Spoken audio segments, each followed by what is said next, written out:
வேகமான உலகில் யுபிஐ பண பரிவர்த்தனைகள் மற்றும் இன்டர்நெட் பேங்கிங் சேவைகள் பரிவர்த்தனை மிகவும் எளிமையாக்கியுள்ளனர். ஷாப்பிங் செய்தாலும் சரி, டிக்கெட்டுகள் முன்பதிவு செய்தாலும் சரி, அனைவரும் யுபிஐ மூலம்தான் பணம் செலுத்தி வருகிறோம்.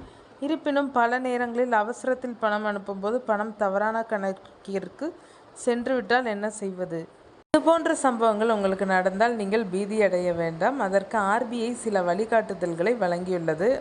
உங்கள் பணத்தை எளிதில் திரும்ப பெறலாம். ரிசர்வ் பேங்க் ஆஃப் இந்தியா வழிகாட்டுதல்களின்படி நீங்கள் தவறுதலாக வேறு யுபிஐ கணக்கிற்கு அல்லது வேறு இன்டர்நெட் பேங்கிங் கணக்கிற்கு பணம் அனுப்பிவிட்டால் உடனடியாக 1800120170 என்ற கட்டணமில்லா எண்ணை தொடர்பு கொள்ளலாம்.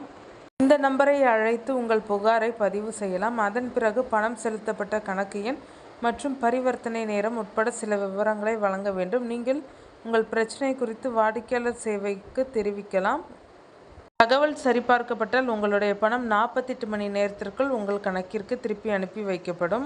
வங்கி கிளையை தொடர்பு கொள்ளலாம். யுபிஐ அல்லது இன்டர்நெட் பேங்கிங் சேவை மூலம் தவறாக பணம் செலுத்திவிட்டால் உங்கள் வங்கி கிளையை தொடர்பு கொண்டு புகாரை பதிவு செய்யலாம். தவறான ஆன்லைன் கட்டணத்தின் விவரங்களை வழங்குவதற்கு படிவத்தை நிரப்ப வேண்டும். அதன் பின்னர் அந்த படிவத்தில் பரிவர்த்தனை தொடர்பான விவரங்களை வழங்க வேண்டும். குறிப்பாக பரிவர்த்தனை எண், தேதி, தொகை மற்றும் பணம் அனுப்பப்பட்ட தவறான கணக்கு விவரங்கள் உள்ளிட்ட அனைத்து விவரங்களையும் வழங்க வேண்டும்.